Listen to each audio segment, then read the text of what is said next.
Like, I love the additional content that they have in this game, and we're gonna play with that a little bit, and after that we're gonna jump right in to chapter 4, where we're gonna continue, I think, where we last left our heroes. We won our verdict. We received our non-guilty verdict, which was what we needed to pass the test so we would be allowed to act as an attorney in London, but we lost the truth because there was so much that was our own client tampered with the evidence during the trial. So let's see what other songs do we have. It could be so interesting. We saw that, Reminiscence, Truth Reveal, Most Mysterious Mood. Investigation, I think we saw that, yeah.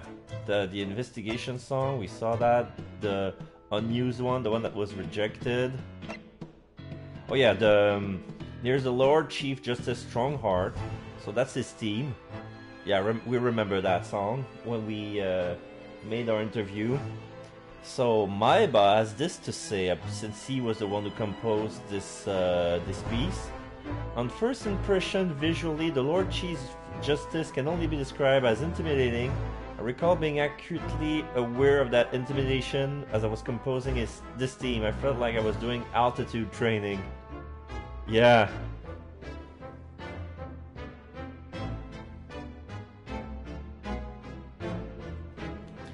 So let's see what the scrapped version of Strongheart is what I was playing right now. For some reason, I felt the burden of fate placed on my shoulder by Strongheart as I composed this theme. Why? I have no idea, but imagination is a powerful thing. So this is Kitagawa. So both of them wrote a song and they choose Maiba over Kitagawa's. Usually it's the other way around, but this one, when he wrote that, he felt burden of fate instead of being intimidated by his mere presence. So that created this song. I think it has some sort of gravitas, like some glory and majesty at the same time. The Arrival. Oh, this must be. Oh, this is the Sherlock Holmes. Oh, Gina Lestrade. We meet her. Oh yeah, I remember that piece. That little whippersnapper, that little street rat, that little street urchin came in with a grenade launcher. No, it's not a real grenade launcher. It was mostly, yeah, it was a portable grenade launcher because it was shaped like a pistol, but she had to reload a smoke grenade canister in the gun, so it was long to reload. And she had to use it with both her hands, even though she might as well shoot like a pistol, but it was a grenade launcher, so what are you gonna do? So Gina is a bluesy but sprightly inner city child, but somehow there's a hint of class. No? I feel like that comes across sometimes. Maybe refined even? No? Well, that idea isn't there somewhere too. Just because her name is Lestrade, because for those who are familiar with the work of Sir Arthur Conan Doyle in the Adventures of Sherlock Holmes, the Scotland Yard liaison for Sherlock has always been Inspector Lestrade, and I think we saw someone who fits the description in the cutscene back when the omnibus was set on fire. So let's hear the unused song for Gina. So this is Maiba has this to say. I produced quite a number of different variants on Gina's theme. The inner cities overtones of this one were a little too strong, detracting from the vivaciousness I was after. So I kept some elements and reworked others. Okay, she wanted something more spunky. Yeah, it kind of works. It's a good song, mind you. Like, I'm glad they didn't delete everything that's still available for us to listen to, because just because they're unused doesn't mean they suck. Adjudication. This plays at the end of a trial when you're arriving at the verdict. Is this what we heard when we found that the the truth was about to slip away from us. I was conscious of needing to draw together elements of all the other court-related pieces. It was a challenge that put me under quite a bit of stress. And this is Kitagawa talking, and this is Kitagawa again. Even though at first it sounds like it has the making of a fitting piece, it was slightly lacking against the grandiose nature of the adjudication scene, so it didn't make the grade.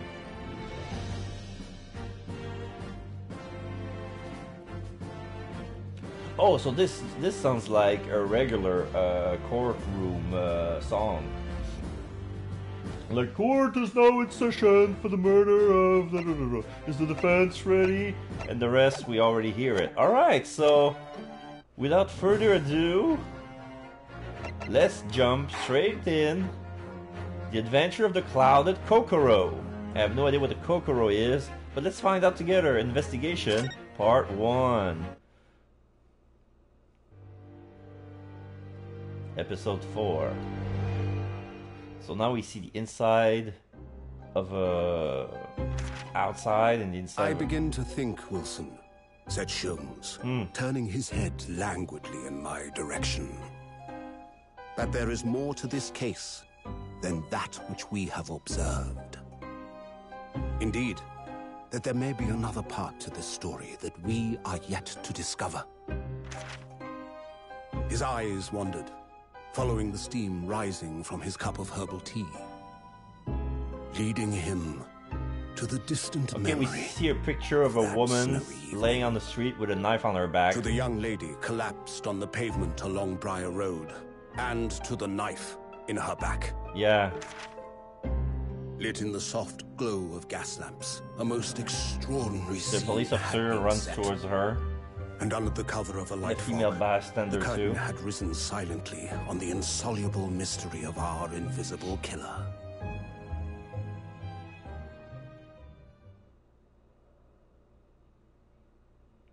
So now we're inside. Okay, 19th of February, 9:47 a.m. British Supreme Court, Lord Chief Justice's office. Like that's what I was about to say. We're back at the office. I think we probably report on the result. Yeah, we did what you asked for. We got our not guilty verdict, but we're not happy about how it ended up with. We're not happy about the outcome. We got our non-guilty verdict, but we lost the truth, and that will not stand. You hear me? Susato. Oh, did you sleep last night, Mr. Naruto? No, not at all. It was an enormous hotel, wasn't it? The rooms were so luxurious. I felt like we were staying in the palace. And with all the gaslight twinkling, it was brighter than day, even in the middle of the night. What about the enormous bed? After my time on the SS Buria, I wasn't going to waste a single inch of that space. I spent the entire night rolling from one side of the mattress to the other. And she giggles. Oh yes, it really was the sort of night you can only dream of normally.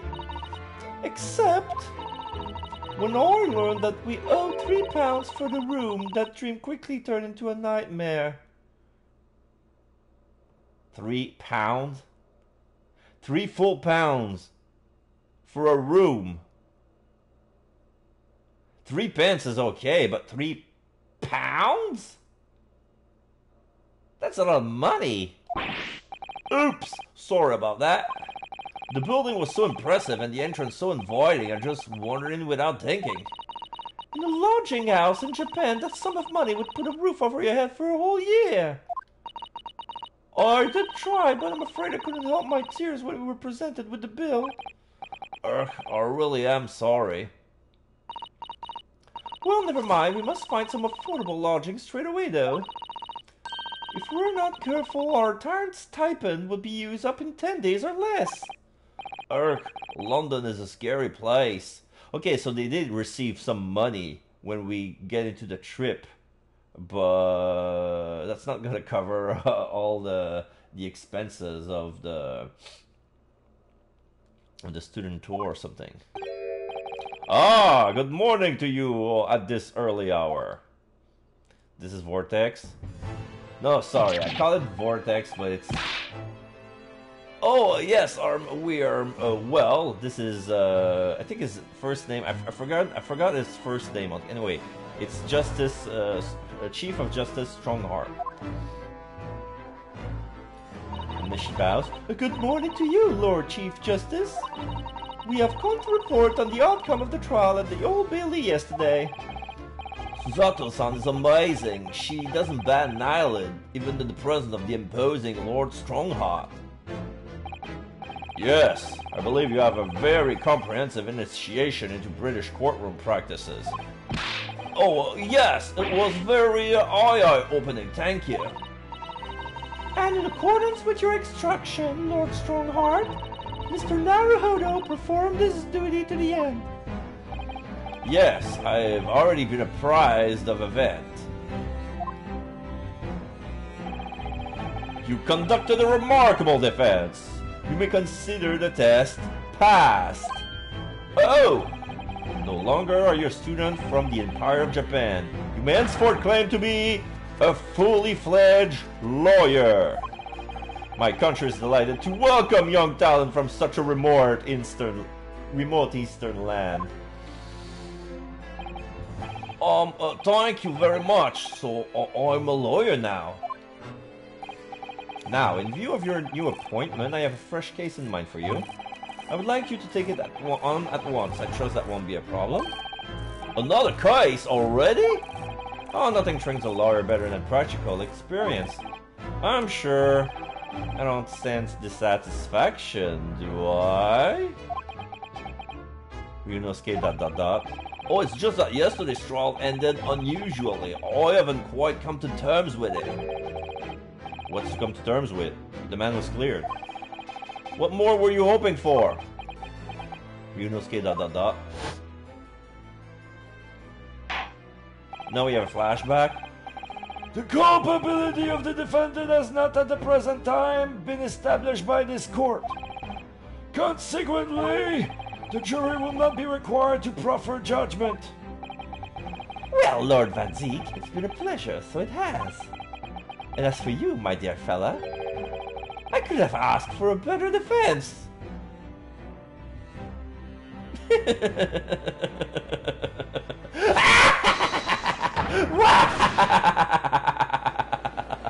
Yeah, McGill ended the trial with a laugh. I just can't help wondering if Mr. McGilded really was innocent. Mr. Naruhodo! Oh, it's just that I never managed to ascertain the truth. And then the trial ended. Strongheart looking at his watch, winding it, ... Well, you needn't let it trouble you for a second longer. Sorry. What do you mean, Lord Strongheart? Magnus McGilded passed away immediately following the trial. So he was in the fire. Yeah, there was some banging in the door. Somebody locked him in the omnibus and let it all ablaze. That was foul play, if I ever seen one. This looks like the job of James Moriarty. Dun dun dun. No. What? Mr. McGilded is dead? And the dove are flying as on cue. I have 19 minutes and 41 seconds until my next engagement. Time enough to talk. Okay, puts his pocket watch back. Alright, we can converse. McGilded's dead. I don't understand. What happened? How can he be dead? After the trial concluded yesterday, there was a great commotion in the Old Bailey. As you'll presumably call, an omnibus has been wheeled into the courtroom. Yes, of course. That was the scene of the crime which Mr. McGilded has been accused of. Precisely. Well, while the bailiff's attention was diverted by some other matter, the omnibus went out in flames. No! How could such a thing have happened? That is being investigated as we speak. But already, the police have identified a corpse found inside the charred shell of the carriage as that of Mr. McGilded. That's awful! The man must have slipped inside whilst the bailiff's attention was elsewhere. The bailiff really needs to pay more attention. And how could that have happened? That is also being investigated as we speak.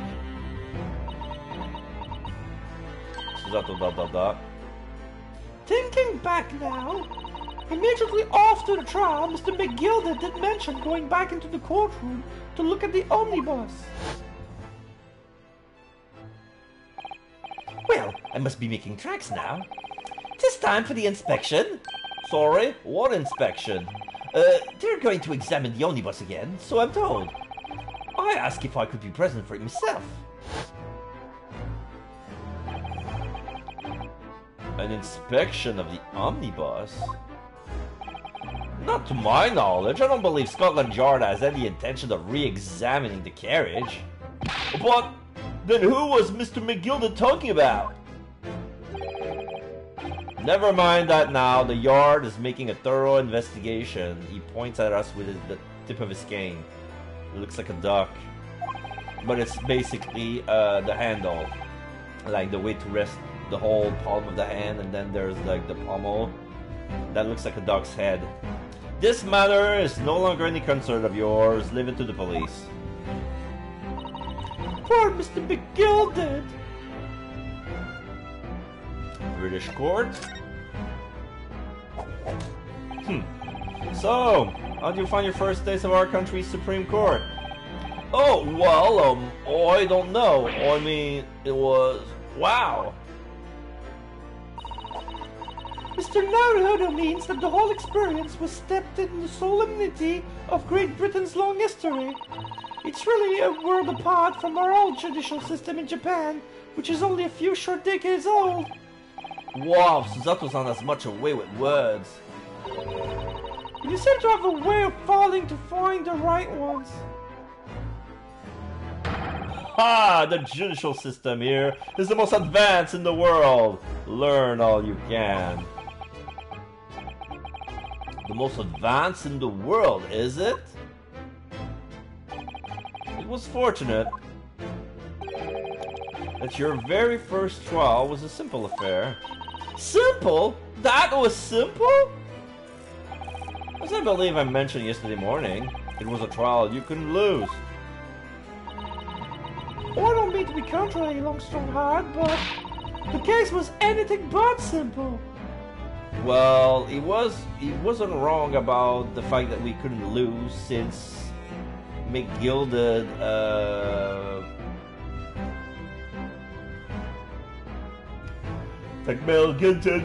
forged the evidence. Sorry. So, was he aware of all of that? Was he in the know?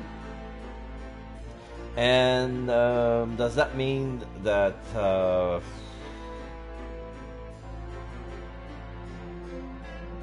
I don't know. I lost my train of thought. Strong-Guard, ... The circumstances of the case were so incriminating, I was stunned when I first heard them. In fact, I'm still finding it hard to believe that we managed to get a favorable verdict. ...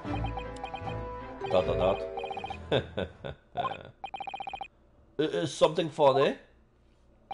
No, my apologies. However, the fact is that you did receive the not guilty verdict you set out to achieve. And that can only be attributed to exceptional talent, wouldn't you agree? Well, I don't know about that. Strong-Guard, ... Well, never mind. You exceeded my expectation. Sorry. I freely admit, that much at least is an undeniable truth. Which is precisely why I prepared a new case for you that I mentioned before. What's going on? What was he going to say before? Let's talk about the new case. Could you perhaps give us more details about the new case you mentioned? Don't tell me it's a murder and the trial starts in 10 minutes. Don't you worry, it's nothing so alarming or quite so urgent as your last assignment. In fact, this case is completely different. Oh, I see. Did you just read my mind? There's to say, one has died as yet. No one has died as yet. And the trial would not be today. There is plenty of time to research the case thoroughly. 23 hours, 43 minutes, and 19 seconds to be precise. That's... Okay, it's like... Okay, it's less than a day. Huh, so the trial's tomorrow then. Is everything alright? Oh, yes, I'm just a little confused, that's all. Yesterday's trial was, well, it's left me wondering if I'm really cut out to be for being a lawyer. Oh, Mr. Naruhodo. I don't know if I could face standing in that courtroom again after Mr. McGilded's trial. Ah, yes, I never forgot. There is one similarity with yesterday's case. Like it's a murder case. Once again, there is currently no one to advocate for the defense. Oh, okay. No, it said that no one died as of yet. Oh! If the situation remains unchanged, the trial will start tomorrow with the defendant unrepresented. And if that happens, I need not remind you of the inevitable outcome. The most terrible end awaits the defendant. Yes, that's right. Oh, here we go again.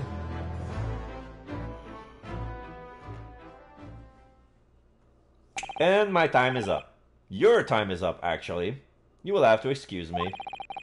I would advise you to begin making preparation for tomorrow's trial. After all, the clock is ever ticking.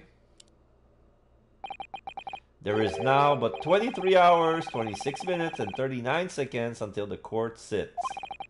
Last time I mentioned the 23 hours, he said there was plenty of time. And one more thing, Mr. Naruhodo. There is something I would like to ask you. Oh, what's that? Yesterday you remarked upon something. That you intend to see through the will of your late compatriot, Mr. Asogi. Exclamation mark. I would be interested to hear what exactly you mean by that. Inside 34 seconds. Oh, well, Kazuma always used to say, that he wanted to learn how the great justice system in the world works so he could change ours in Japan. Now that it's gone, I would like to work towards that myself. And there's another thing. Oh! Another thing, continue. On the way here on the steamship, he said something to me. There's something very important that I have to do. Something very important? And what exactly would that be? He never had a chance to tell me. I suppose he would have done if he had ever made it to Great Britain. Oh, you're out of time. Thank you for an enlightening discussion. Mr. Naruhodo, what's all this about? Mr. Asogi never once mentioned anything of the sort to me. I urge you both to focus your attention on the matter at hand. Oh, I've taken the liberty of summoning the police inspector in charge of the case. So this is the guy. This is the guy we saw that that found the omnibus setting aflame and dispatched officer to pull out the fire. So he was in that cutscene. He's holding a cone of fish and chips. Like I can tell because of the very large cut of the French fries. They don't call them French fries because I wouldn't call them French fries from that size either. But like they're potato cuts, they're very, very big, like wedges. But they go from the whole length of the potato. So they call that chips. And they don't look crispy at all. And there's one, it looks like a deep fried... It looks like a pogo, but without the stick. But I believe it's a fish fillet. So it's a deep fried fish fillet inside of a cone of heavy, broad potato chips, but British chips, not American chips, because those chips they will call them crisps, and crisp makes sense because they're crispy. So he'll be able to apprise you of the details. How long has he been there? So I wish you the best of luck and bid you farewell. Now he leaves, and we're sitting here with the inspector. He's having a melon hat, a gray melon hat, a fine small mustache. Hello! What's this? Season change, time passes by. As the weeks became 4 months becomes a year. Hello, hello. Welcome, most welcome, Mr. Glenn Homer. Well, well, well, if it isn't the geek of all trades. Yes, it sure is. Just started the stream. We just started chapter 4. I was about to grab myself a bottle of water because it's time for me to hydrate a bit. But yeah, I'll give you a little shout out.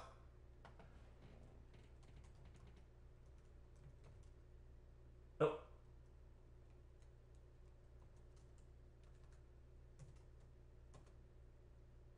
There you go.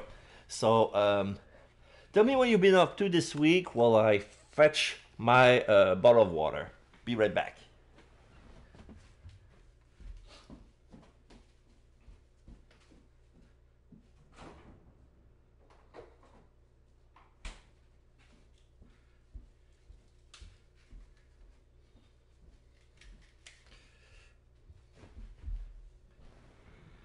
So you've been playing Devour. Interesting. So is it one of those a horror game that you usually play on Saturday, I believe? Are you still doing your spooky Saturday stream?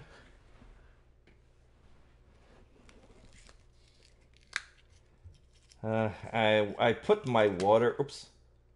I put my water inside the freezer and hoping I could get it real cold, but I think I left it a bit too long.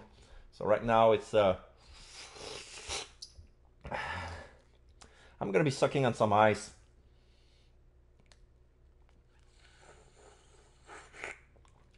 I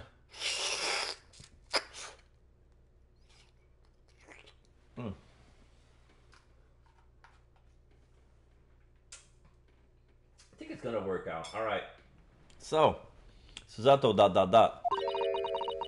There's something very important that I have to do, Kazuma-sama. What did you mean? Oh, I wish I knew, but honestly, never told me. Anyway, we had better talk to the detective, don't you think?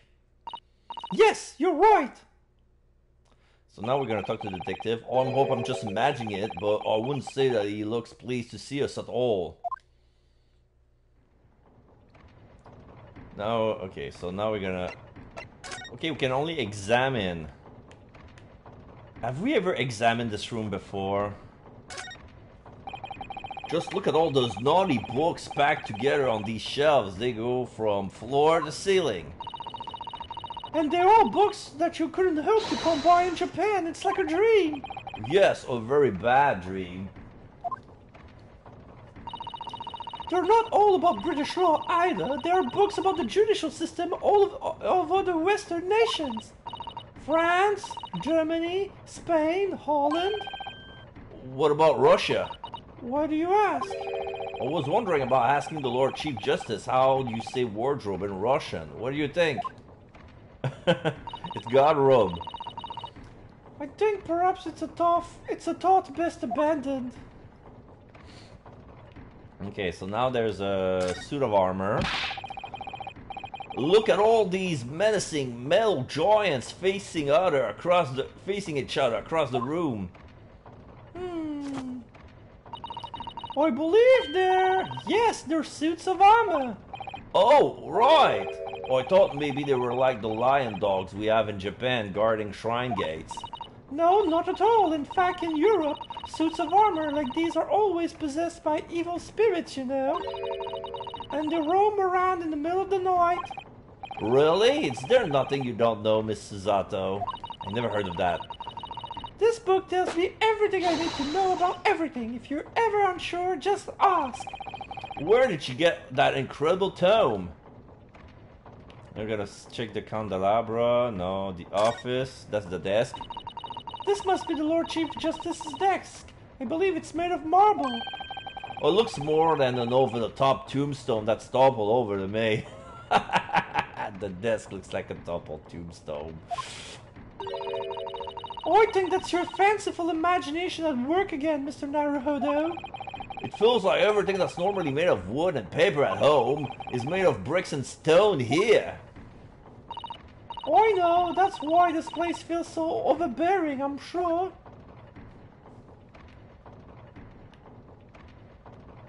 Alright, enough. Let's talk to the detective. He's having a piece. Take another bite. And then it's like every time he takes 2 bites, the fish and chip respawn. So it's like the animation is on the loop. So he's always gonna be eating. I just realized his paper cone is made out of newspaper. So I wonder if the ink doesn't affect the taste. I hope it doesn't. I mean, ew. What do you think? Ah! Lovely weather, isn't it? What's the weather got to do with anything? Ah. Listen to me, you young Japanese upstart. Some frippery about the weather doesn't get every English jet eating out of your heads, you know? Ugh, but Zato-san told me it was foolproof. Oh, I'm a busy man, a very busy man. Now she's eating frantically. It's like he didn't have lunch. Maybe he was too busy working. Then he never have a chance to hit his lunch, so he's eating on the job. So now it's like he's so mad. It's like rah, rah, rah, rah, rah, rah. There's a crime scene to investigate, and I'm here having to give the lights of you are talking to. Oh, I'm ever so sorry. Can you imagine what the other officer there will be saying? Haven't seen Gregson anywhere, have you? No, he's too busy with the bigwigs these days. Gregson? So this is Inspector Gregson. No, because of some bumpkin who's here on the job from a country I've never even heard of. Come. You hear that ripping sound? That's my reputation at the yard going to tatters. Oh, there's no need to rip us apart as well. I don't believe we've been introduced.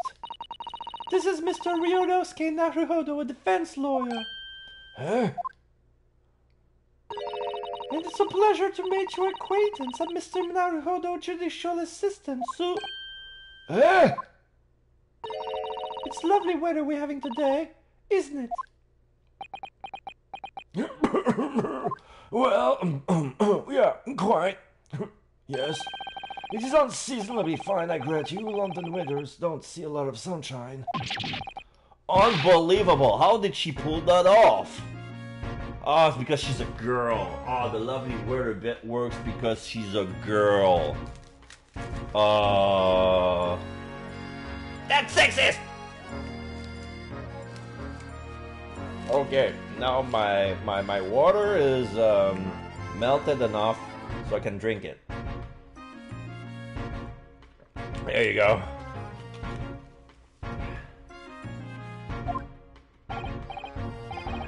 So, Lord Strongard asked me to fill you in on the case.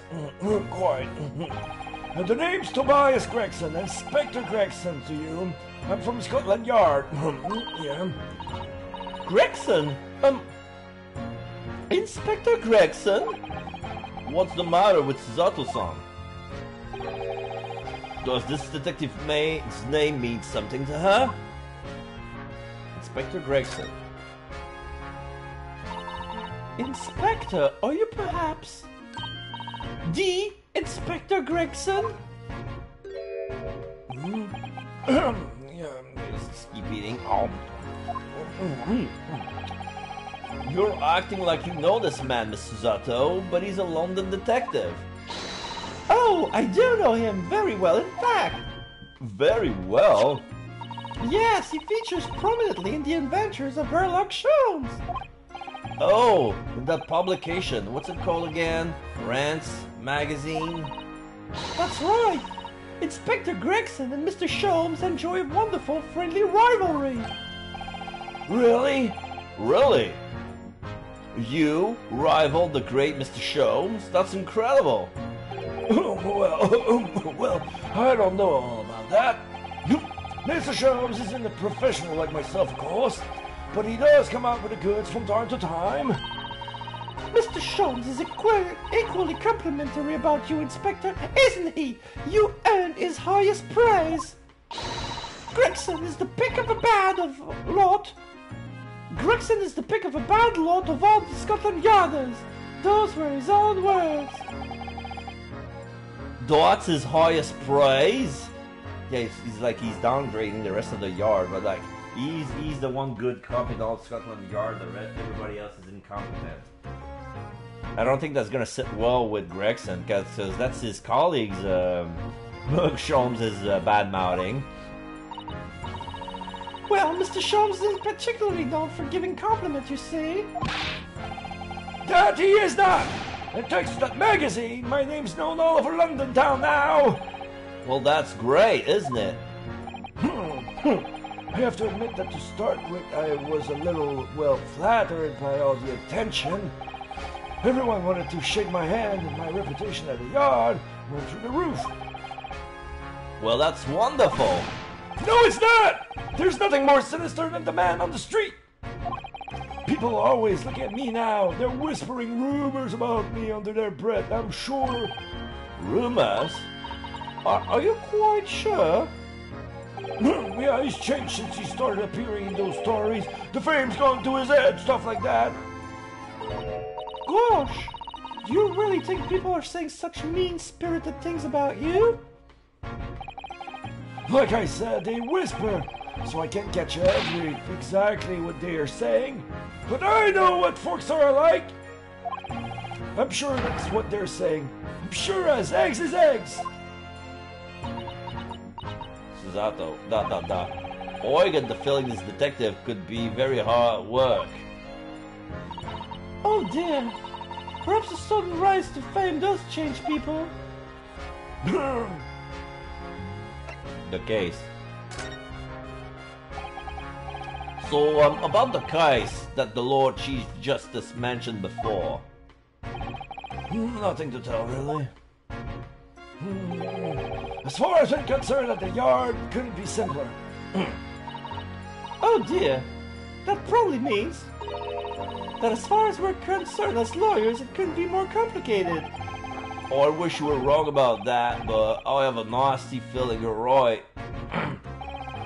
The young woman was walking along the pavement on Briar Road when she was stabbed from behind.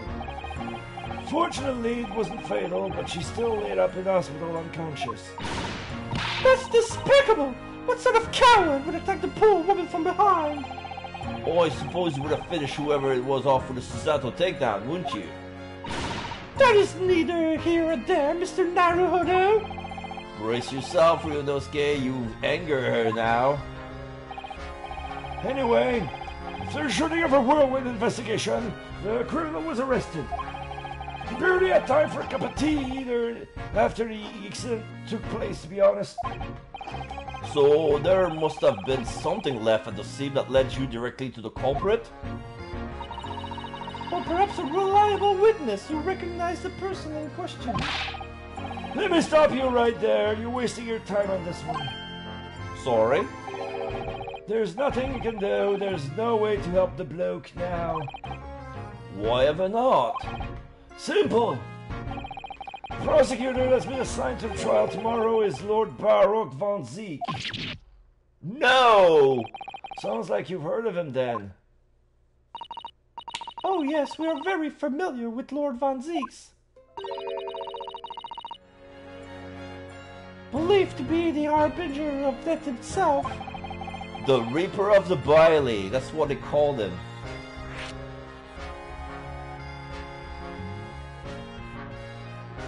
Okay, Reaper of the Bailey just popped out.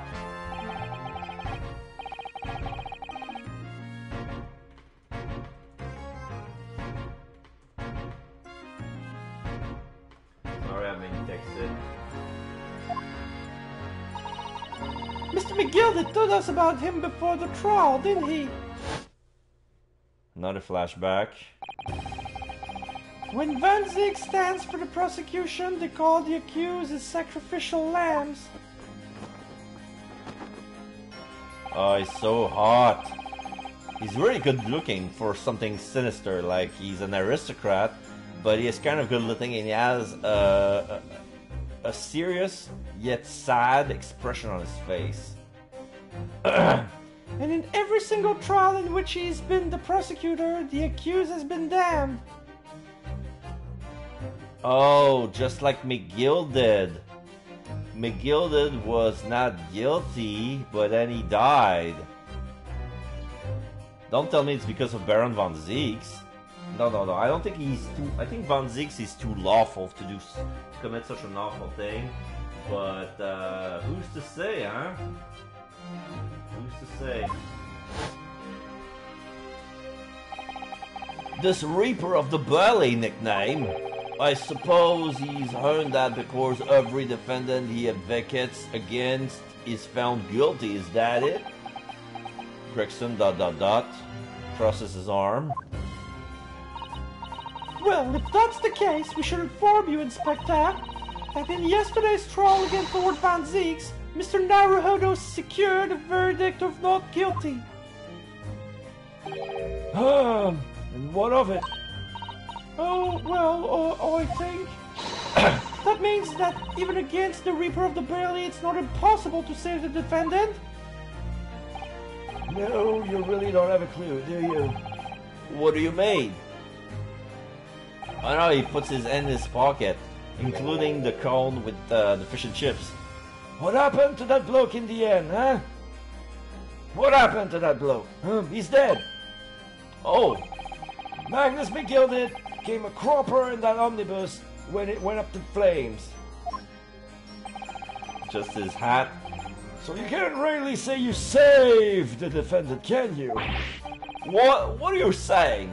Look, if Van Ziek could get the dirt to stick on everyone, he would be a miracle worker. But that's not how it goes. He doesn't work miracles. He works magic. Black magic. I would have a good long think about that if I were you. Are we really supposed to believe that? Crunch, crunch.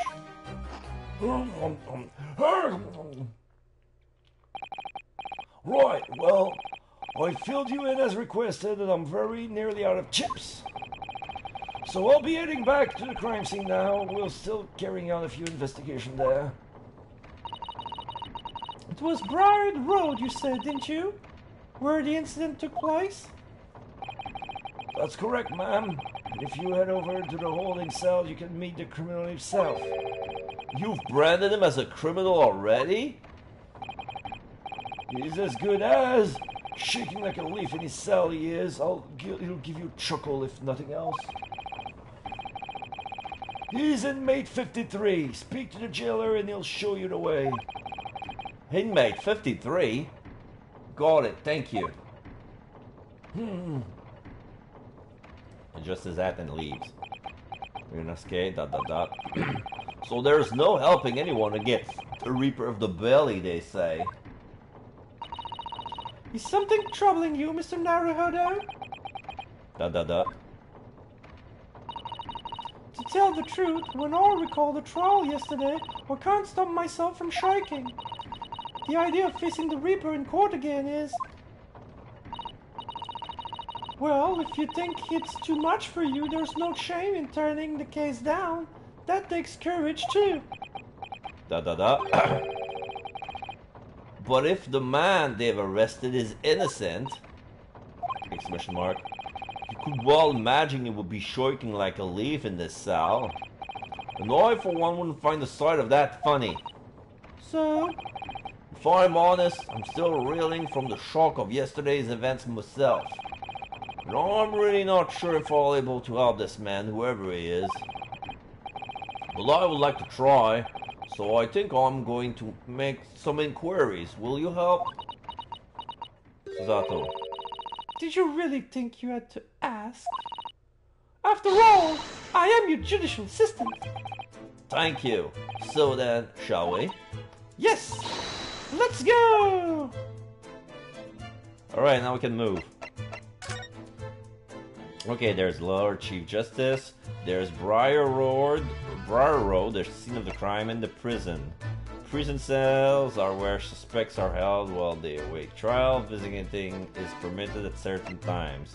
So let's go to Briar Road right now.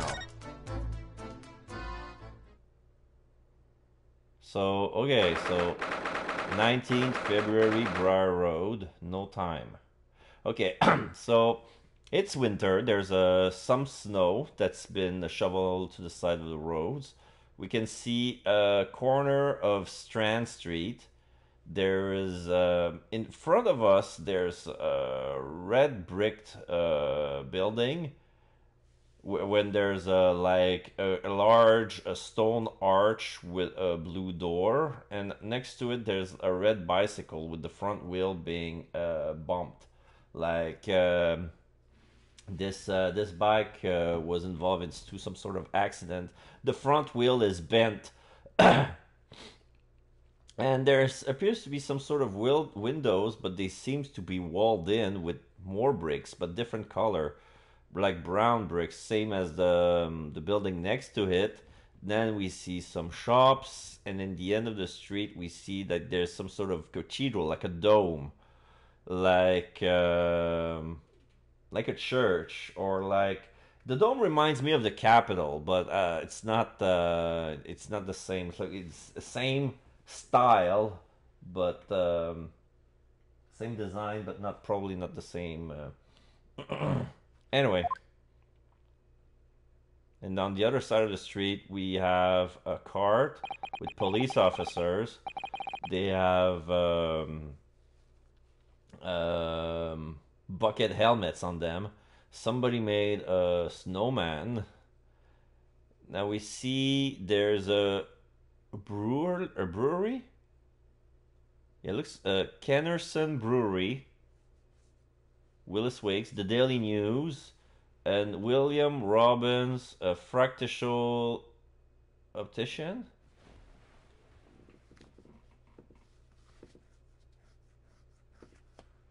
It's blurred. It's like somebody was trying to write English but failed. Like it looks like a word in English, but it doesn't make any sense.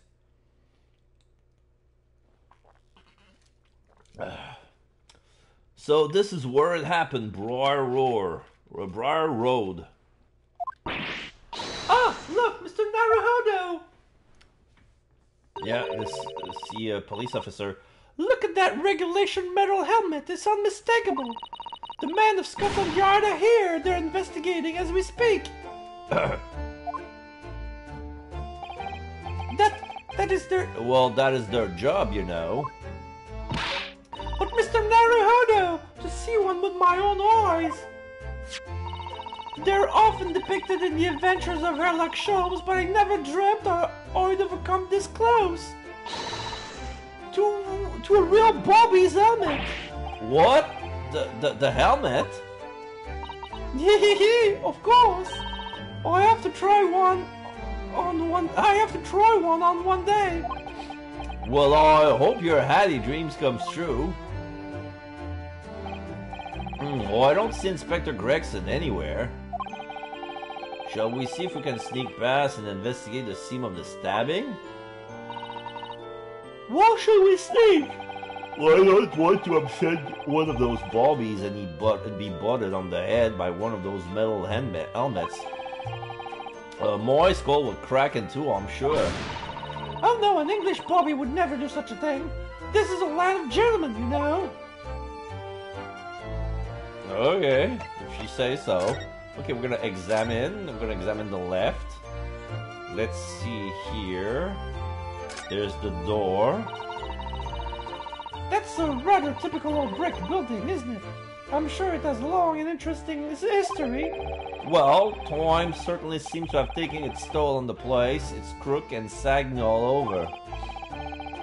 In fact, it looks decidedly worse shape than the other houses around here. Okay, so it's an abandoned house, so that's why the windows are walled in. We must find some cheap lodgings ourselves as soon as possible. Yeah, this one is sure cheap, but I don't think it's safe. Yes, you're right. Cheap, but ideally with reasonably level floors.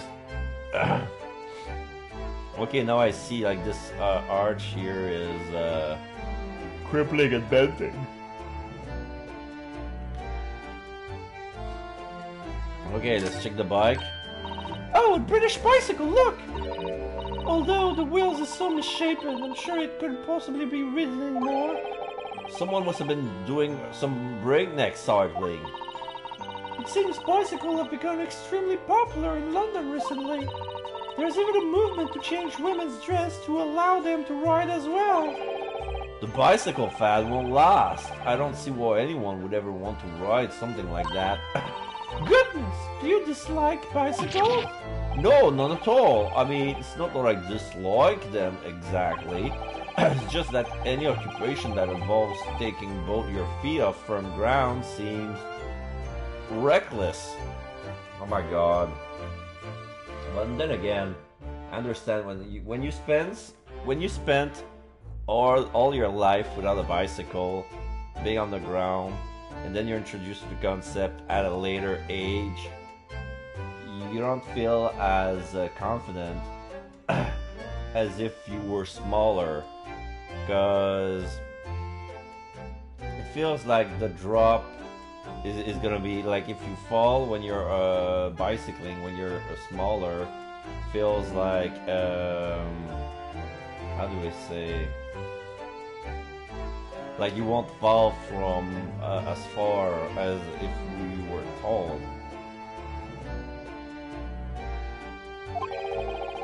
If you ever try walking on stilts and fall into a river, I know you would agree with me. We'll have to hire a bicycle sometime. You can sit behind me while I ride you around. Oh, that's cute. I'm just imagining them two together sharing a bike. Is that legal?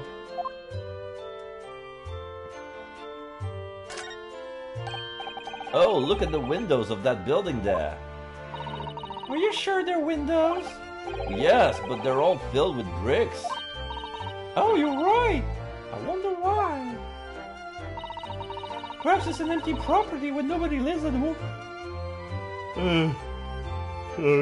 Sorry. Property with No one lives at the moment. There's smoke coming out from the chimneys, though. So there are people living in squatters. Oh dear, everything still feels very foreign. There's so much we have to learn about this place.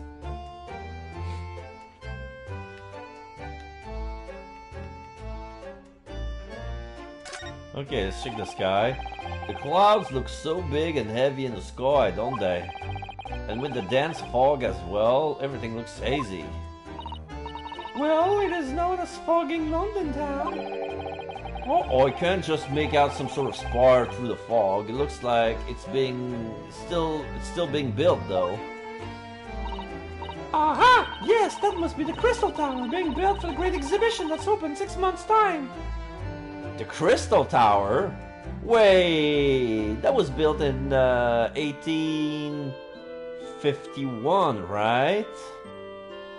Wait, that doesn't make sense. I just want to double check. Great exhibition.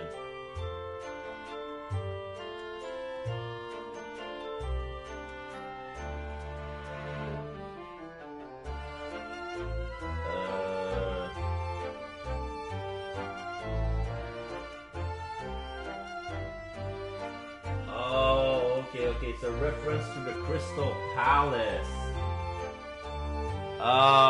Okay. Now I see the form. Yeah, the Crystal Palace from the Great Exhibition in 1851. So I was wrong about the Anglo-Japanese alliance that was made in 1902.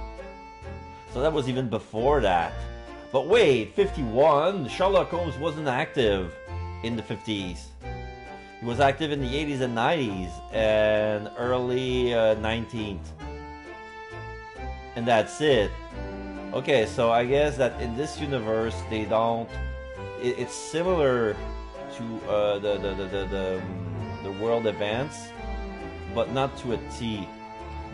Probably the Anglo-Japanese Alliance came first, then the Great Exhibition. Apparently it's going to be very striking, glazed on all sides, and the symbolic centerpiece of this exhibition. It's to be the largest exposition in history, is it? Or I can't even begin to imagine it.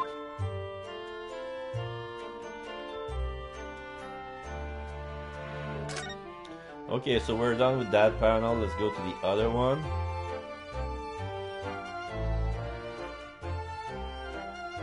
Okay, let's talk to the guy, the coach, riding the police cart.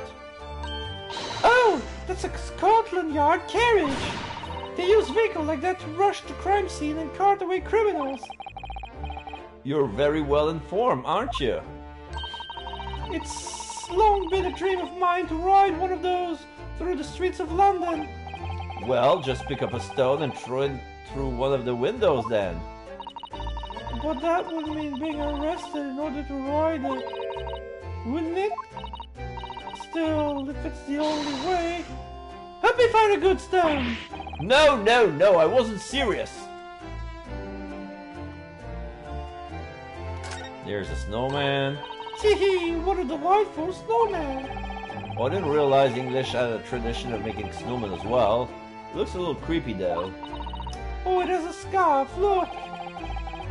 You need one if you were out in this freezing cold all this time. I wish I had one. I'm afraid our budget is somewhat frozen at the moment too. We certainly can't afford a scarf. Surely the snowman here wouldn't miss his. But the person who made the snowman certainly would. Yes, I know, you're right. Anyway, even if I borrowed it, it wouldn't be too much to warm my neck, wouldn't it? It's covered in snow.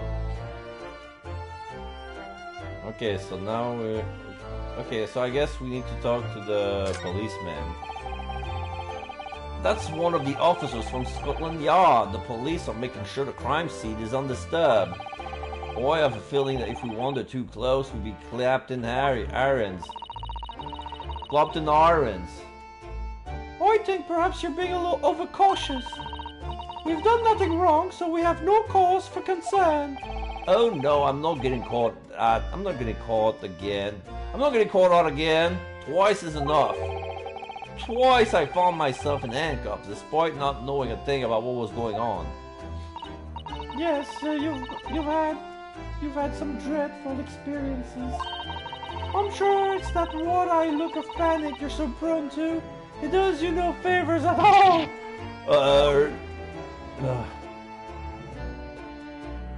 Okay, so there's some sort of do not cross sign. Like this patch of pavement must be where the incident occurred. Yes, it's a very wide open space, isn't it? That's true, I can't see anywhere an attacker could have been hiding.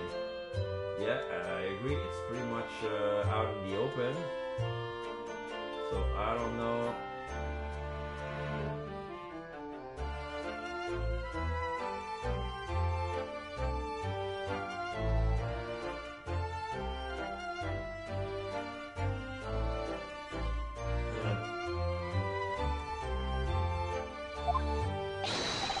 Oi! What are you foreigners doing here? Ah! Oh, we are just investigating the scene, officer. Conspiring with that mustache fella from Japan, are you? Conspiring? Come here to destroy evidence, have you? Get out of here before I'm giving you a knighting. Go on. He shooed us away like rats. Yes, we should give him a wide berth, I think. What a disappointing experience. Okay, so, that guy treated us like we were conspiring with the...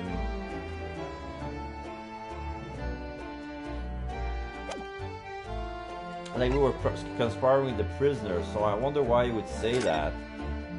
Let's go to prison, visit the guy, see what this is all about. And then we're probably gonna go back to Bora Road because there was nothing there for us. 19th of February, local prison, cell number 9. So these are British prison cells. Yeah, it's pretty dark, damp. There's a lot of chains hanging up from the wall to shackle a man standing on his feet. And then we have a foldable bed with one bed sheet, and one pillow made out of straw. There's a desk. There's a chair. I don't see a hole they can do their business into. And there's not even a bucket. And yeah, there's only one candle to light the inside of the cell. And there's some sort of a vent very high up the wall with bars.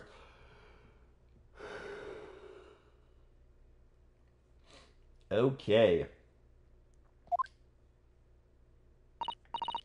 Oh, they're ghastly. It feels just like a dungeon. It is kind of like a dungeon. Like it's a jail.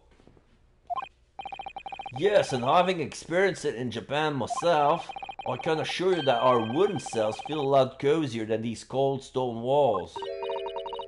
Oh, don't, Mr. Naruto. You're making it even seem worse.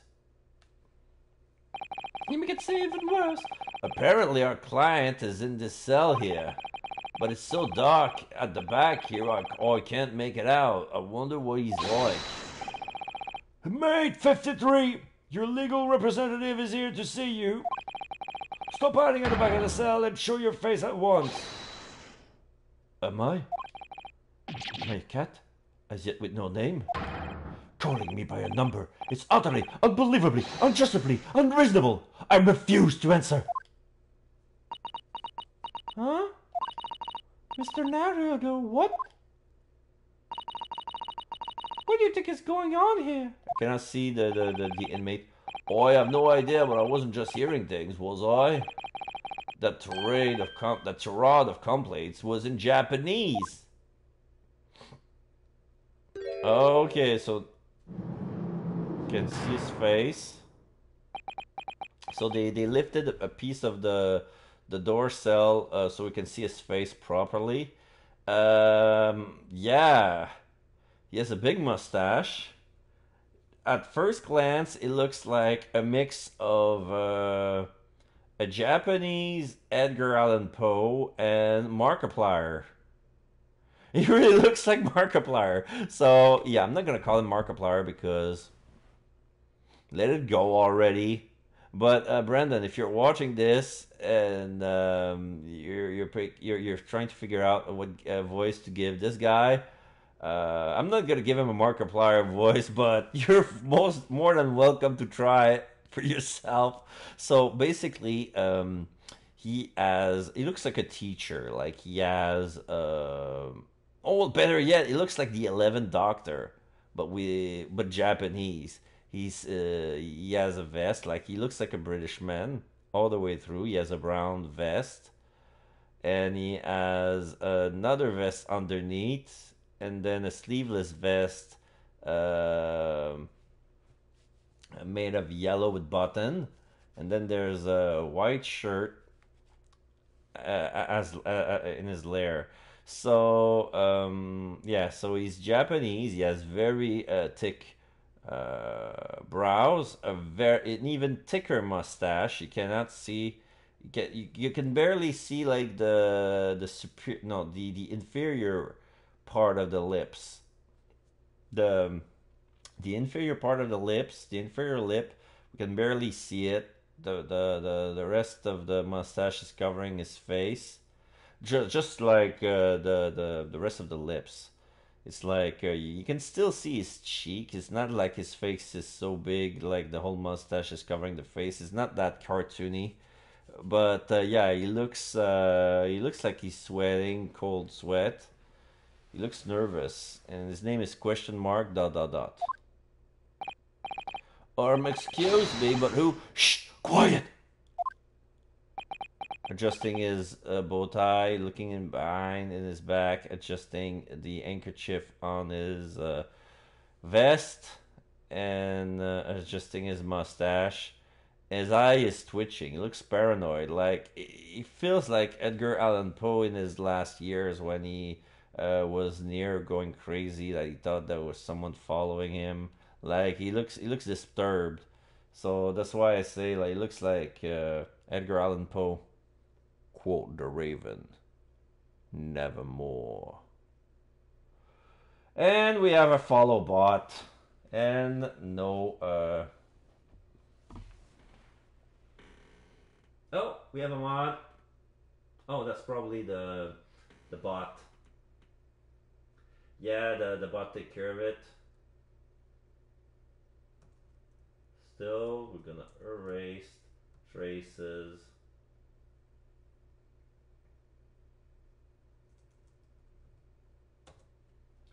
There you go. So, they're all around, hiding. I know there are. They're watching, listening. Even now, I can sense it. Huh. Dot dot dot. He stops all of a sudden. Right. So, oh, there you are. You've come to curse me, haven't you? Don't try to hide it. You're a ghost. Okay. So, right. So, could I ask you who exactly? Oh, there you are. You're a ghost. A ghost?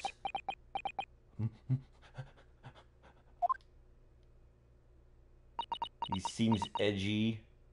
Susato dot dot dot. We mean no harm, prisoner-san. Are you Japanese by any chance? Huh?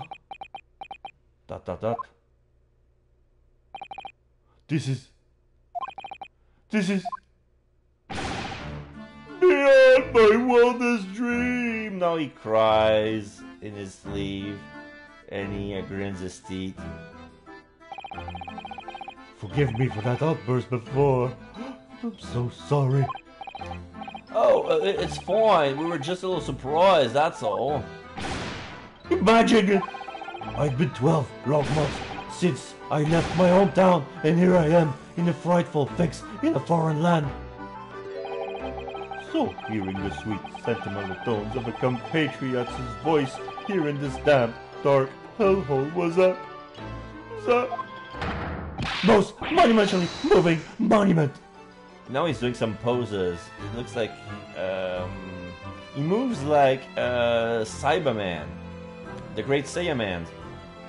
Not the Cyberman, the monster. He moves like when adult Gohan, when he's the Great Saiyaman, he does poses like that. I don't know if it's character that he's mimicking out, like he's spelling YMCA or something like that, but in Japanese. But yeah, he was kind of moving like.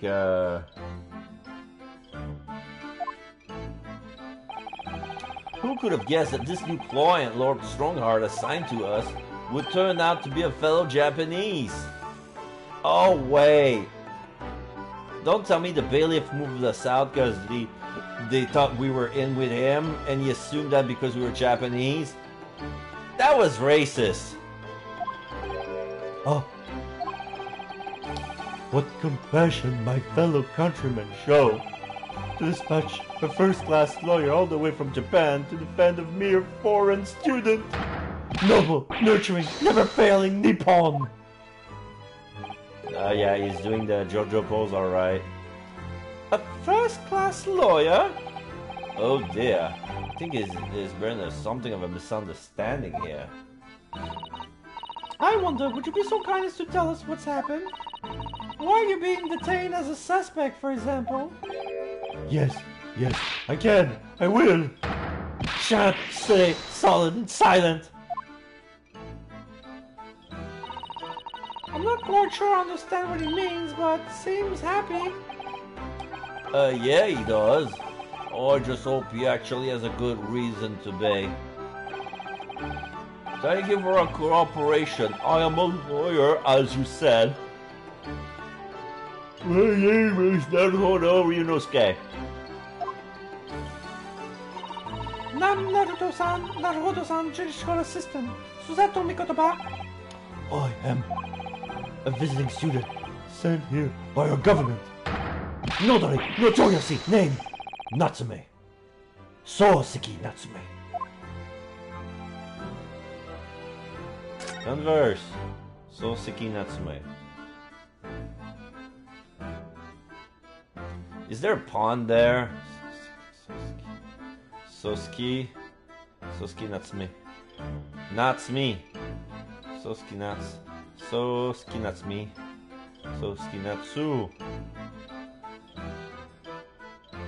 Look, cause I've been told, like, there were ponds, like, even in the first case, like, with Ouchie, of course, because of pain, but even the soldier, Ieyasu Nosa, actually, it's a pond for yes sir, no sir.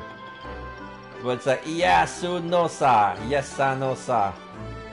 But I couldn't.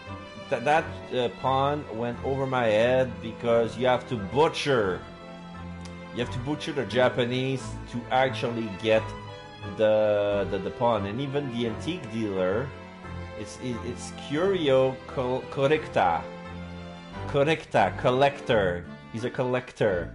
Korekuta.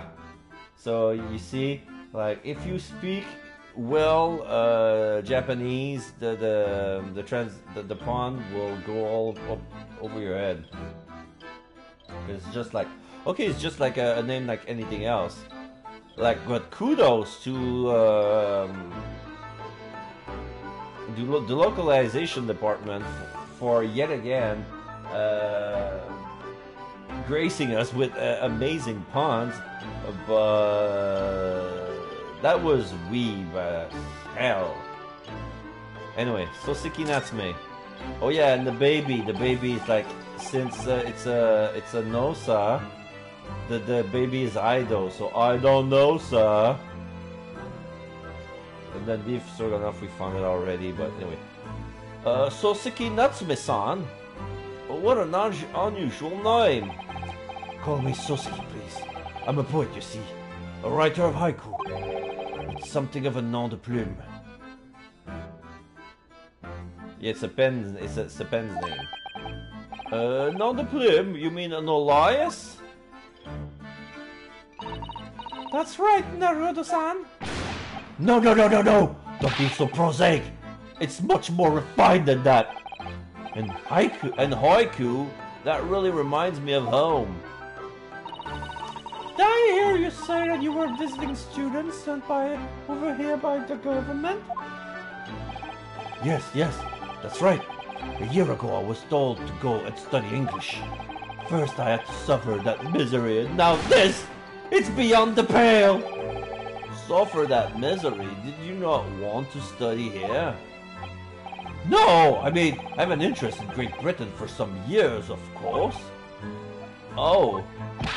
But just because the government tells you to do something doesn't mean that you can do it. Just because the government tells you to do something doesn't mean you can do it? No! What do you mean? If they told me to study English literature, that I could have understood. That's my field. Oh. Because he's a teacher, he's studying literature because he's a man of words, because he's making haikus.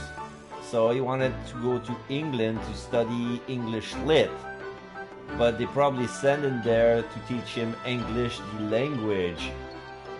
Language and literature are two different things. Maybe he doesn't care about learning English, he just wanted to study translated English literature. But no! They told me to study the English language! There you go. Utterly, unbelievably, unjustly, unreasonable! I see. Only the other day, I was told to send a report about my first year here. I tendered a blank piece of paper. Wise words on white washi!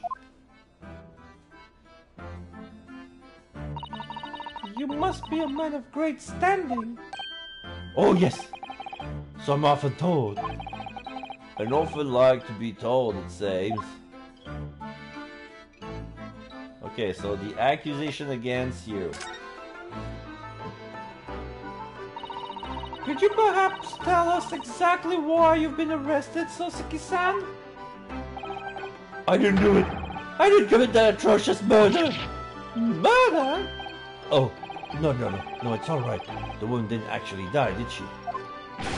But she was stabbed with a knife right before my eyes. Before your eyes? You mean you saw the attacker? Probably, yeah. Either he saw and they didn't... Yeah, probably he didn't saw. Either he didn't saw or he did and nobody believed him because he was a filthy Japanese foreigner. Like, you see the cops the way we've been treated so far? Like, there's some racism. Systemic racism back in the day. But then again, the slavery was still legal back then, right? Like, it was abolished in the United States, but the concept behind, like, it was still present in one form or another, you know? I didn't see anyone. What? If I had seen the person who did it, you think I'd be locked up in here? Oh dear, it seems this case is becoming rather complicated. What? Why me? Why me? Why did that silly woman have to be stabbed in front of me? It's a curse! The curse of London! It's incredibly, inexcusably, irritatingly inconvenient.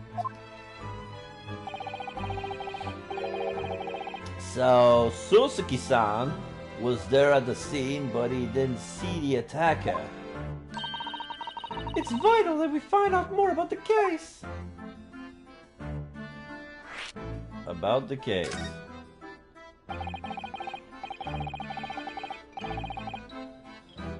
It was an accursed evening, just after the snow had started to clear with heavy with fog. I'd been to the bookshop to buy some books, and I was on my way back to my accursed lodgings. Sure, the bookshop wasn't a curse too.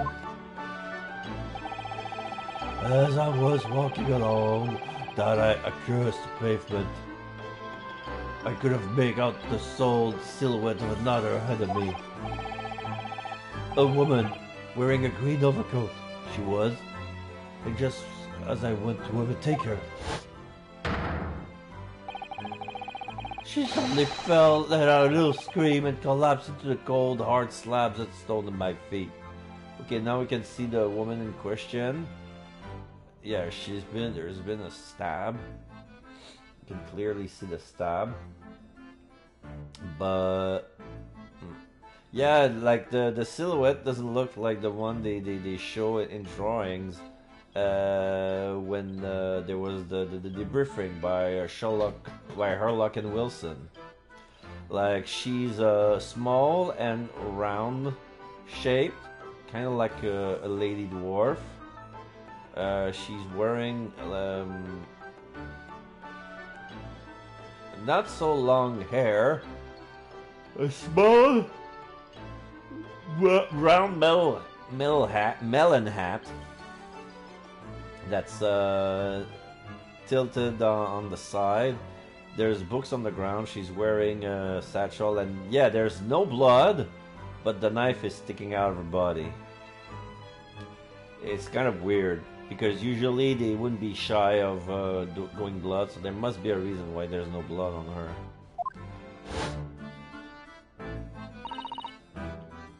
How terrible! I called up to the woman, but she didn't move. It was like a ghostly, ghoulish, grim graveyard. Slight expression there, perhaps. A slight exaggeration there, perhaps. I was terrified. I had to get away from there. So I ran. I ran as fast as my legs could carry me back to my accursed lodgings. That's not good. They'll say that it was shameful, you know, to run away like that. Tell me, Soseki-san, was the victim an acquaintance of yours? That is ridiculous. Do you think I know any of these fair hair English and a young woman at that? I'm different, shy, timid, unsure. I can't talk to people. I see. A young woman unknown to Soseki-san. And at the time it happened, who else did you see nearby? Did anybody pass you? ... Regrettably. Apart from myself and the woman, I didn't see a soul. Okay, so he was arrested because he was the only one at the scene of crime. No one? Oh, great.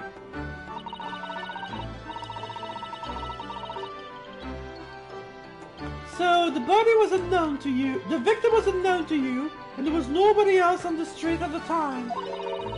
That creates something of a conundrum, doesn't it? Hmm? What conundrum?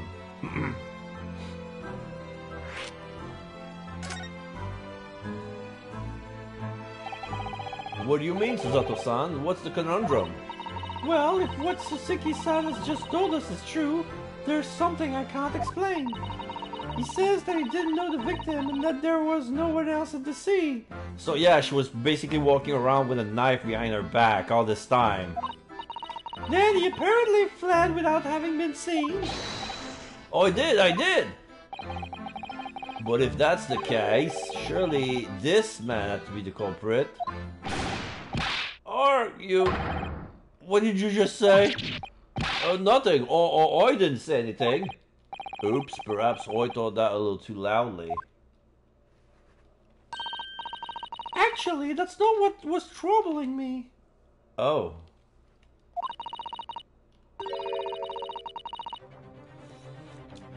What I was thinking was, how did Soseki-san actually come to be arrested? Sorry? He didn't touch the victim, and there was nobody at the scene to see him. So how did the police ever discover that he was there in the first place? Oh yes, she's right. Soseki ... It was him!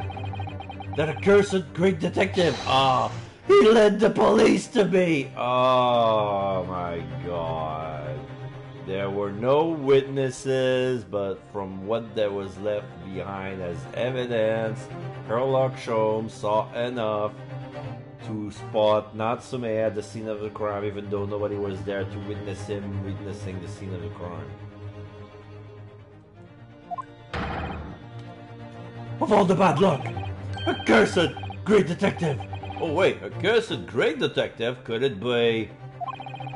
I shall never forget that man's name as long as I live. With his haughty laugh and his self-proclaimed greatness. Bash! Big-headed! Busybody! Begone! May you be cursed until the end of your days, Sherlock Holmes! Her being spelled in German, like when we first thought that his name was... Oh, so he's German because he's in hair. Sherlock Holmes. Like his name was actually Locke.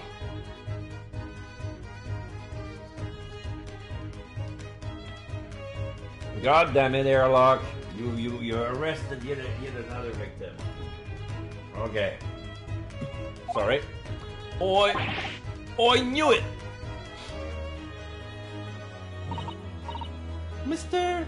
Sholmes? Okay, Sherlock Holmes. Well, I didn't expect to hear that name from this man's lips, that's for sure. It was the morning after that nightmares unfolded on the pavement before me. It was gnawing on the silver of our cheese when some men suddenly burst in through the door. They started shouting at me, "This is the police! Put the weapon down!" Yes, it was a thin sliver, and yes, it was hard, but I wasn't eating a weapon! Disgusting dietary discrimination devils! You clearly had a trying morning yesterday. And there he was, in the middle of all the policemen, grinning like a Cheshire cat. That Sherlock Holmes! It's actually just Sherlock Holmes. He's English, not German. I've since found out that he's a famous name in detection here in London. Yes, the great detective is really well known. And his overly sharp mind managed to deduce my whereabouts, apparently. He thinks I'm the knife-wielding madman. Me, this week's kidding of a man. I wonder what great deduction process led to this conclusion this time. Do you mean to say that Mr. Sholmes' deduction was the only reason the police arrested you? That would be really most unreasonable. Soski ... Well, the thing is, I was thrown into a panic when they barged their way in. Of course you were. That's only natural. I was terrified and trembling, and they kept throwing question after question at me in impossible English. Fiendish foreign flim-flammery. Well, we are in England. You can't really blame them for questioning you in English. Good point. But my mind went blank. I knew I had to answer, but I don't know what to say. So I just keep repeating things like, yes I do, and I'm fine. The next thing I knew, I was in manacles. And before I knew it, I was thrown in here. Oh dear, I'm afraid that's hardly surprising. I'm fine. He's not fine now.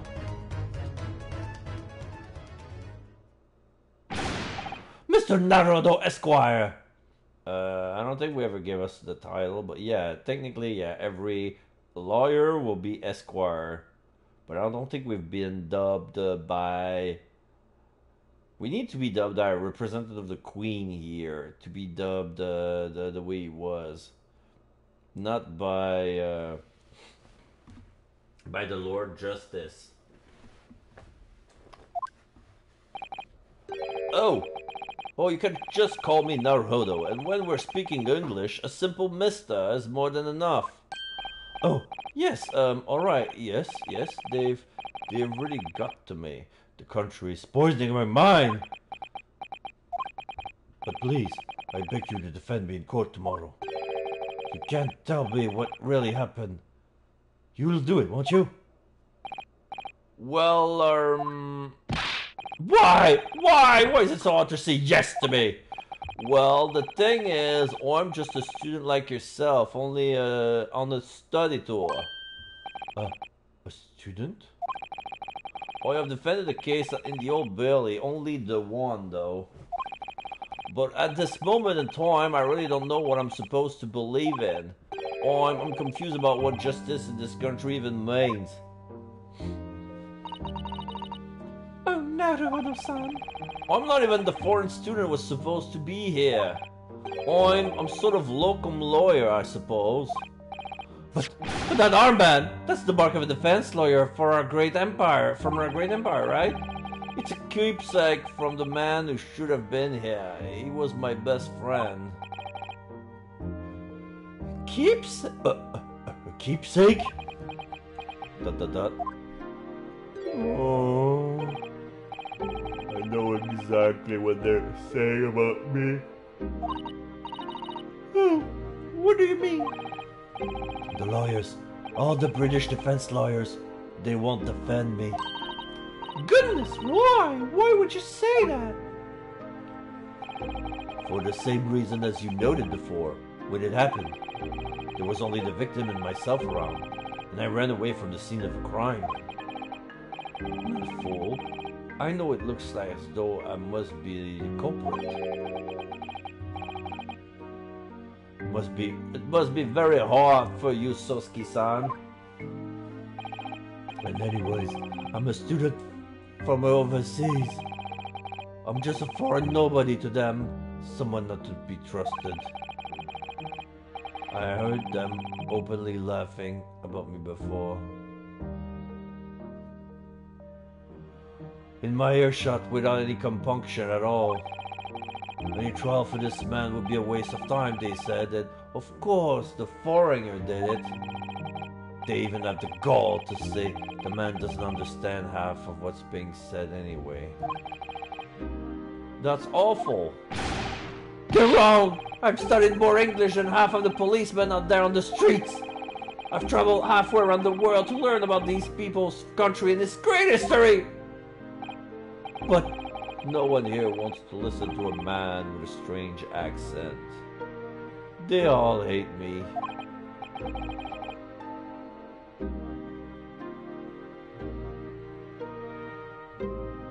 So at the very least, I'd like to entrust my fate to someone who can listen to me in my native tongue. You could do it, could you? When I look into your eyes, I can see it. I can see what you've been through. Soski-san, it's just that...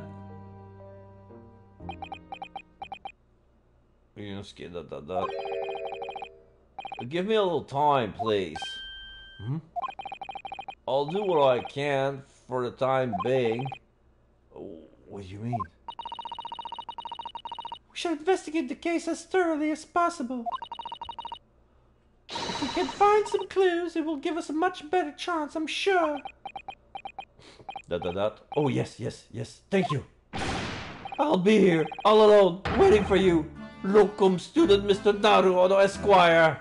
What kind of title is that? We should be going then, Naruhodo-san. We have a case to prepare for.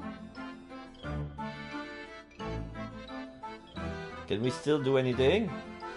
Can we present? Okay, we can move. We cannot examine anything. We can converse with him, but we do anything. Can we present? No, we don't have any clues.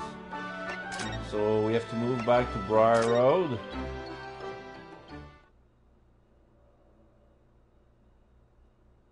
Oh, Gregson is here.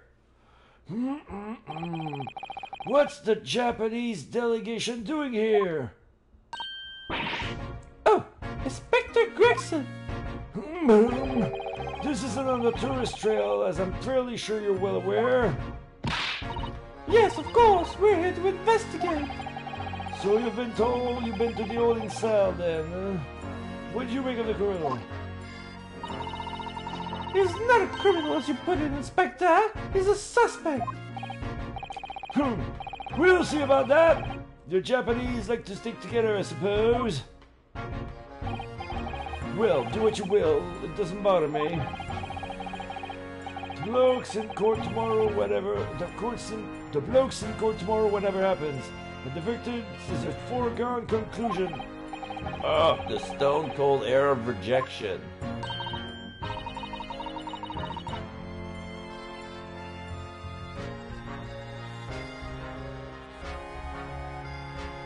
Take heart! London at this time of year is full of stone cold hair. That makes it worse somehow. Okay, now we can talk with him. Scotland Yard. Tell me about Scotland Yard, Inspector. Ever since I read about it in the Adventures of Sherlock Holmes, I've been fascinated by the police. The Yard is the most sophisticated policing organization you'll find anywhere in the world, man. Oh, and you know I've always dreamt of wearing a real Bobby's helmet. It does make them look the part, seeing the policeman there with his helmet on. You would certainly get the scene that it is a man who will take no nonsense in his duty of protecting the city.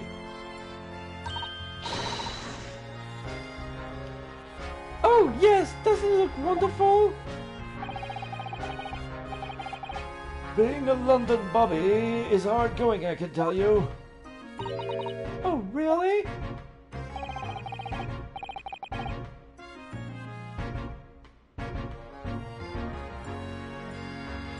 Fighting in the first thing in the morning, you know what he does? Goes round and rouses all the laborers on these beats so they can get off to work. What? He wakes people up? Yep, rasps on their windows with a long pole. Did it myself. Going back in a bit. I had no idea.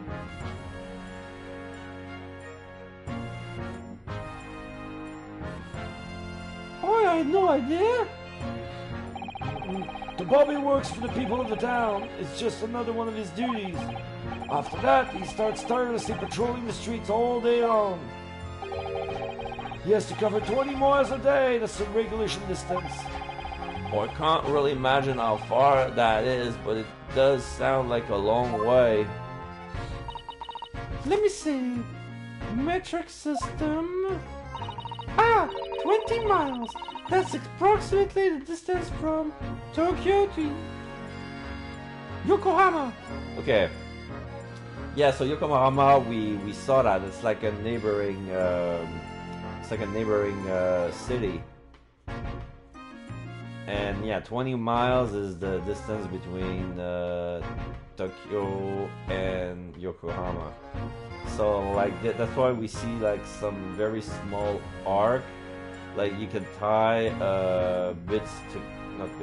little container together and clip it with those some sort of spiral.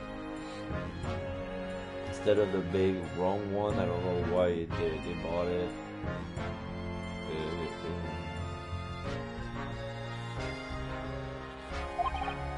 On foot, that's definitely taking things a step too far. And when it gets dark, of course, he has the important job of lighting all the gas street lamps. Oh my! I suppose all those duties, Bobbies are expected to investigate the cases as well. And chase after criminals trying to evade the law?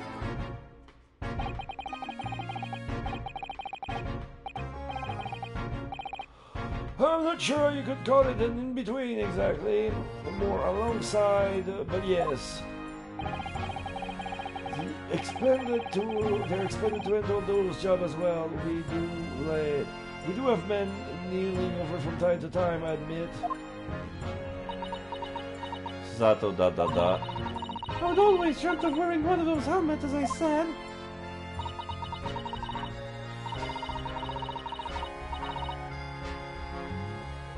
But it's with a heavy heart that I shall have to relinquish that dream to you, Mr. Naruto. Your heavy heart will be my heavy head if you do.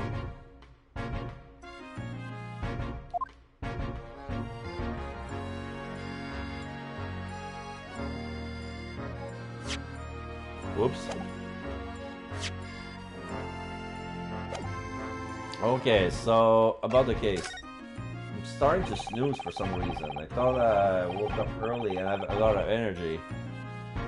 It happened at around 5 in the evening 2 days ago. Just there on that open bit of pavement. The victim, a young woman, was stabbed with a blade from behind. Is it right that the lady's still unconscious now? You mentioned that she's being treated in hospital. Never said she was a lady. Truth is, unless she comes around pretty smartish, we won't be able to find out much about her at all. Oh, I suppose that means they haven't been able to take a statement from her, of course. Here's a map of the local area I put that on me. You can take it if you want. Oh, he doesn't need that.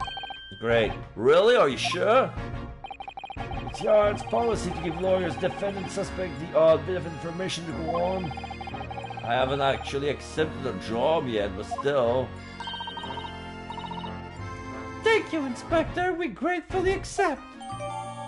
Local map has been entered in the court record. A street map of the local area showing where the victim was found.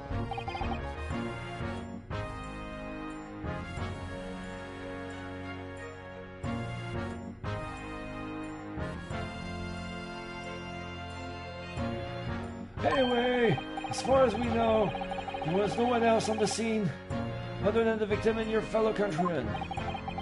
So who did it, do you think? Not much of a head scratcher, is it? Well, I know Mr. Natsume is also claiming not to have seen anyone else around, but... Just because he didn't see anyone, It doesn't mean we can't be sure that nobody else was present. I'm sorry to have to tell you, but we most certainly can be sure. How? Because, ma'am, the precise moment of the stabbing didn't go unnoticed. What? We have two very reliable witnesses, no less. Where did he come from? Ah! It was a typical foggy London day, and your client has obviously didn't see them. There were witnesses now? No, it can witness. Who are this witness, Inspector? A fellow and his wife. The man's one of the most reliable and respected citizens all of London. It's a copper from Scotland Yard. Ah! A policeman?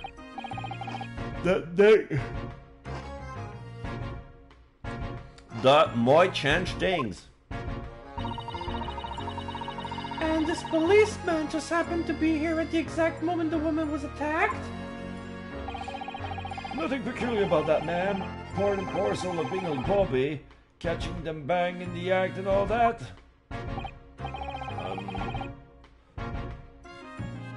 Do you think it might be possible for us to ask that policeman a few questions? Be my guest. You can ask him what you like in court tomorrow.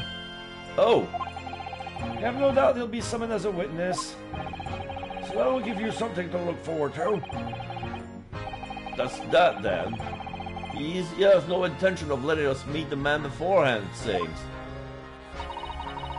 The policeman witnessed the incident. As your judicial assistant, I must warn you that this could make our job very difficult indeed. Yes, as a non-judicial assistant, I could have warned me of that too. Oh yes, one more thing, Inspector. What? The person will let you to the suspect. I hear it was Mr. Ellock Sholmes.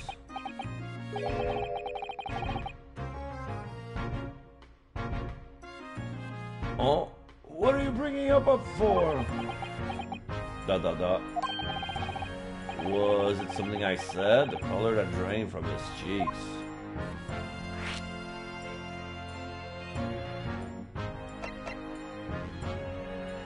Okay, tomorrow's trial. That twitchy Japanese bloke goes on trial tomorrow. Are you going to defend him or not? Well,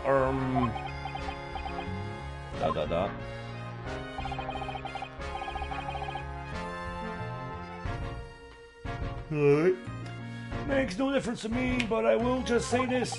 No London lawyer worth his salt would touch that case with a barge pole.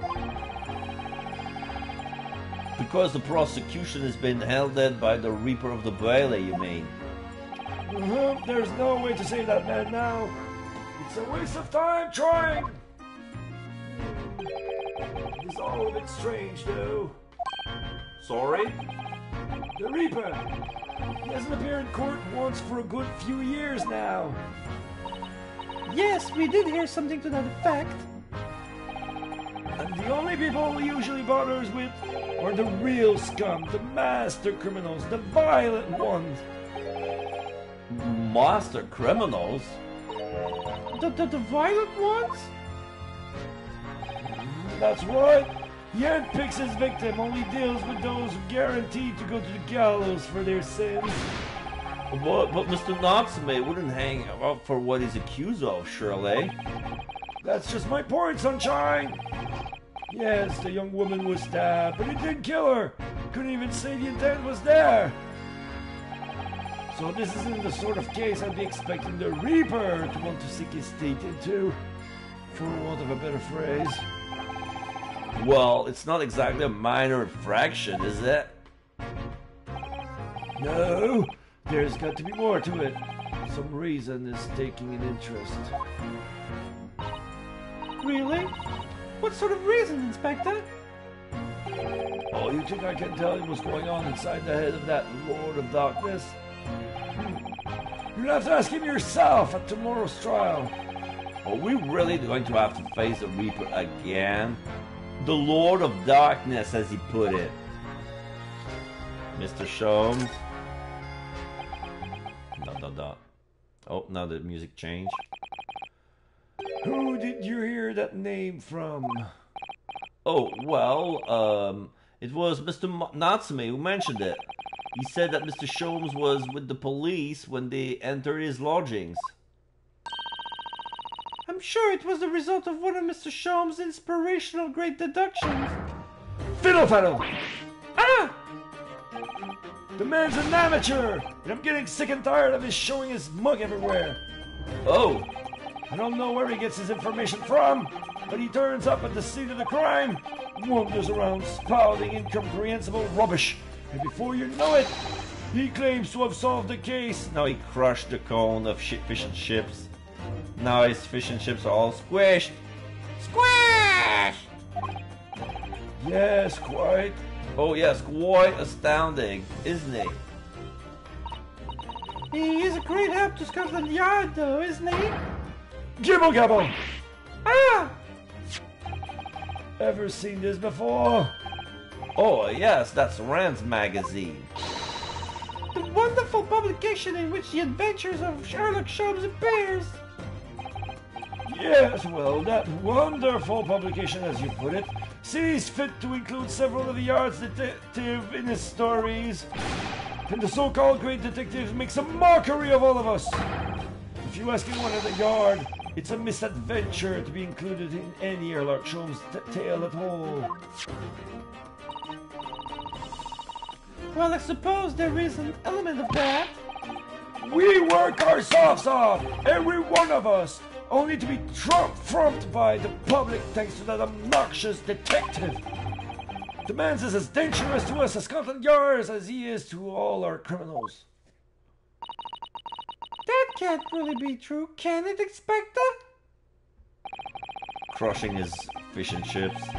Clearly the great detective and the police have a complex relationship. Okay. Well, I don't think we're going to get any more useful information out of the detective. Now I have to recharge my batteries. If he goes on like this, I might have to take a nap because for some reason I don't have any energy to talk. So I'm gonna continue late afternoon because I want to progress with this story as much as I can because I love the story so far, but for some reason I don't have the energy. I don't know if it's because of what I ate, but it should be an issue.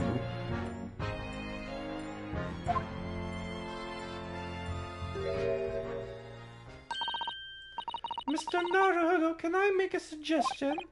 Oh, yes, what is it? Well, it seems to me that we must speak with him about this. By him, do you mean Mr. Sholmes? Yes, Mr. Sherlock Holmes, exactly. Look at those shining eyes. You can't wait, can you? Well, Mr. Natsume did blame Mr. Sholmes from all of this, didn't he?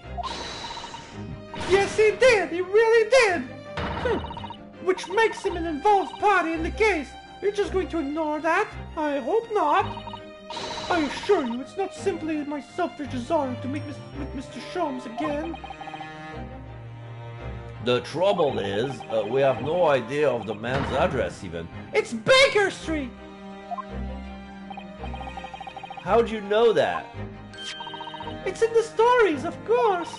221B Baker Street, the most famous address in the world. Oh, I see. Well, there's nothing to stop us from going, I suppose. We better try to find out a way before Susato-san gets any more excited and unpredictable. So they're already going to 221 Baker Street. Hurrah! Awesome in a carriage. So we're to have a reunion already with the great detective, Mr. Sherlock Holmes. So is this where I move? Yeah, Shome Suite. A new location has been added. Shome Suite. 221B Baker Street. The home and office of the most famous detective in the world. Can we really visit, do you think? Oh, pitch me, I'm sure I must be dreaming. Let's do it. Now we have a cutscene. Inside of a carriage. The guy is dressed in green. Like he's one of the guild. They got out of the carriage. Thank you very much. It's just up there overlooking the street. Good day. Thanks again. Yeah, they're standing in front of the door that says 221B. The residence of Mr. Herlock Sholmes.